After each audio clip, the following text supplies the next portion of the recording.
This is Brother Peter with tidbits from the Word. So proud to be with you today. We are right now in the book of Jeremiah. And in the book of Jeremiah, the second discord that we're going to look at starts in verse 13.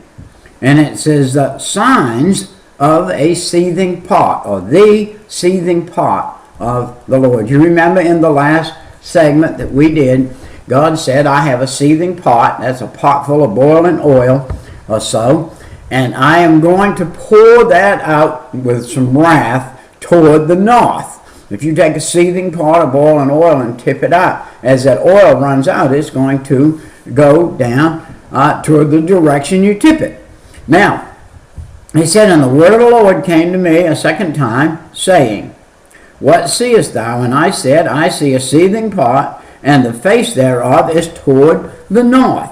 And then verse 14, he said, Then the Lord said unto me, Out of the north an evil shall break forth upon all the inhabitants of the land. You know, it's just kind of an odd thing that we happen right now to be in the south, and we happen to be looking toward the north, and we happen to be finding that our government is not a godly government. It's supposed to be.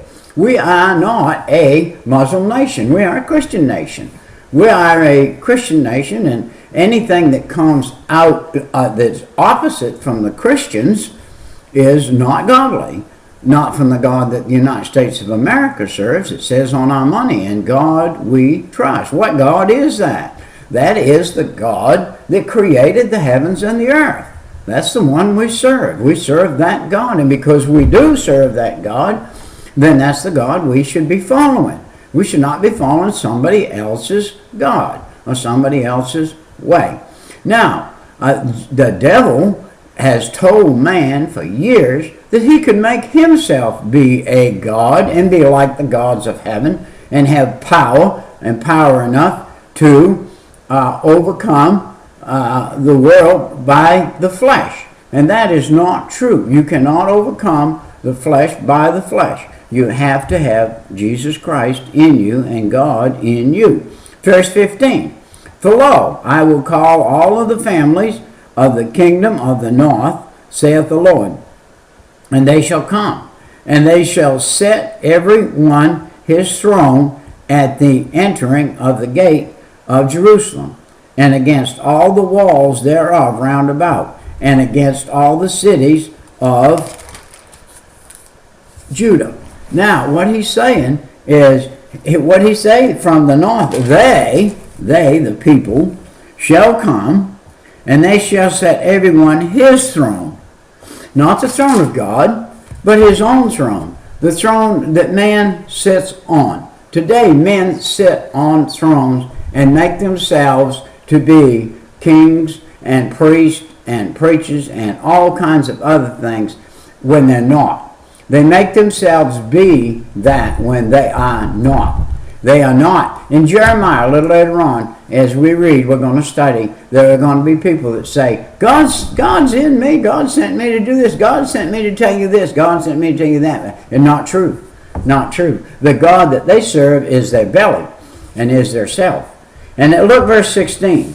He said, I will utter my judgment against them and all their wickedness, who have forsaken me and have turned incense into other gods and worship the works of their own hands.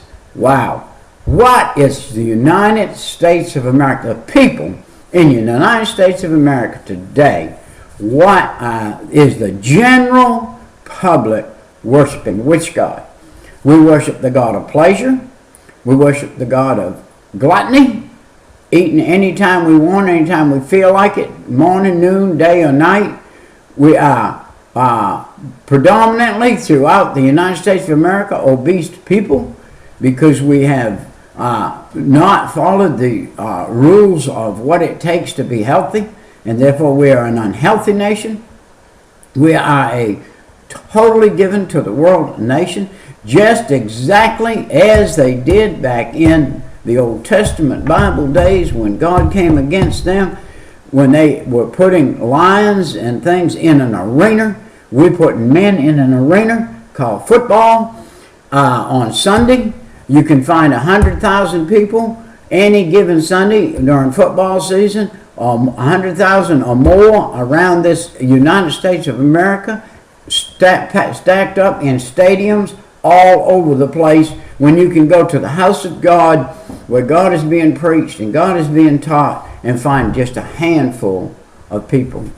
Just a handful of people worshiping the true and living God. The Son of God, Jesus Christ, came, died on the cross, rose again on the third day, went back to be with the Father. He left heaven so that you and I may be saved.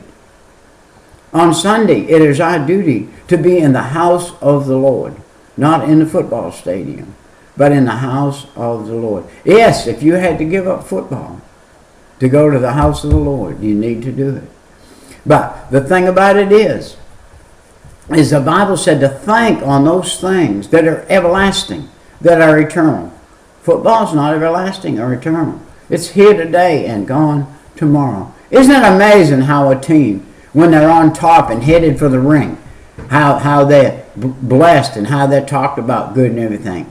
And then you let them lose about 3 games and they're cursed.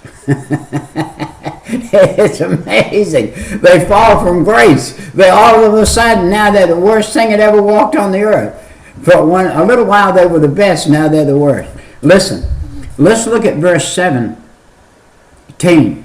It said, Thou therefore, gird up thy loins, arise and speak unto them all that I command thee.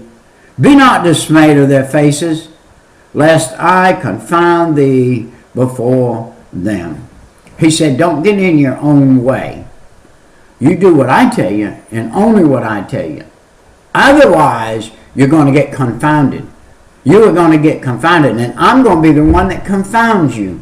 If you don't trust me all the way through, you will be confounded. I will confound you. So listen, trust God. Don't get in your own self. When you're preaching, teaching, whatever you're doing, don't be dismayed by the faces of those that you're teaching or preaching to out there. Hey, I've gone to visiting churches and preached, and I'm telling you, I have faced some crowds that didn't like me, because I was going to open the Bible, the King James Version, and I was going to tell the truth. And they don't like that. Many churches you go to today do not want to hear the truth. They do not want to hear. You're preaching to 60 overweight people who have got set in their ways. They have not followed God. They have resisted God. And yet they look like they're doing well, when in fact they're not. Their heart is not for God. They have no peace, no happiness. They have no anything. They eat the preacher for dinner as they go home. And listen, let's look at verse 18. For behold, I have made thee this day a defenced city. Wow. He is a defense city. This one man is a defense city. Listen to this. I have made thee an iron pillar. He's a pillar made out of iron. Man, you're going to have a big hammer to dent iron. You know something? And he said, I have made thee a brazen wall against the whole land. Man, that's when you take and braze something together. Braze copper and brass and stuff together and make bronze out of it. Make a hard metal out of it. Against the kings, he said, now, here's one man. You're going to become against the kings of Judah, against the princes thereof, against the priests thereof, against the people of the land. Wow. Here's a man that's going to come preach the truth. And the truth is against the devil. And if the people of the land are following the devil, then the truth is going to come against them, because the truth comes against evil. And that truth is a walled city. And they shall fight against thee, but they shall not prevail against thee. For I am with thee, saith the Lord, to deliver thee. I am with thee, saith the Lord, to deliver thee.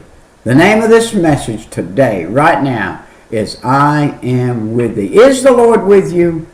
Have you said, Jesus, I am a sinner. Forgive me of my sin. Come in my heart. and save my soul, and turn from your wicked ways, and call on the Lord. That's what he says over in one of the books over there. He says in 2 Chronicles 7:14. Turn from your wicked ways. If my people, which are called by my name, will turn from their wicked ways and call on me, then will I heal their land. If this land doesn't need healing, if you can't see that this land needs healing, you have a problem. Now this land needs healing. It's going to start with the God of heaven. We need to pray for our president. We need to pray for our congressmen. We need to pray for our government. We need to pray God could intervene and be the God of those people in the north who are over the United States now. If ever there was a time the land of America, the Christians in America, the godly called out people in America need to pray and speak and preach and holler out on the mountaintop and come out of the closet, Christians. If you're a Christian, come out of the closet and be an open Christian. Don't be a closet Christian. Be an open Christian. Come out and say, get you some tracts. Get you some tracts to put in your pocket that you can haul out a tract. If you can't open your mouth and say anything, haul out a tract and hand it to somebody. Just a little piece of paper. There's a thing on the radio, 90.9 FM on your dial, 90.9 on your computer, WOAK 90.9, the Oak. You can get on your computer, a radio station that preaches the truth 24 hours a day. Right now, there's coming a day when there won't be freedom anymore. Freedom is leaving. The freedom that our forefathers gave us, the freedom they lost their lives for, the freedom they laid their lives down for in the United States of America is vanishing away quickly. Quickly. It's vanishing away quickly. I'm telling you, every minute the clock ticks, we lose a liberty. And we're losing liberties one behind the other. We're not going to have a liberty if the regime that is in power follows through with its way. Every man will become a servant of the government. We will no longer be, in God we trust, a free nation. We will be under servitude to the government. And that's the way things are going today. And so the devil wants it that way. That's the way the devil likes it. He likes it that way.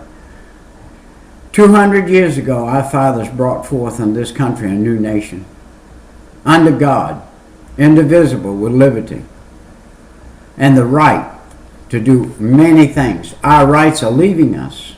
Our rights are leaving us. And I must leave. Our time is come and gone. I'll see you next time. This is Brother Peter with tidbits from the Word.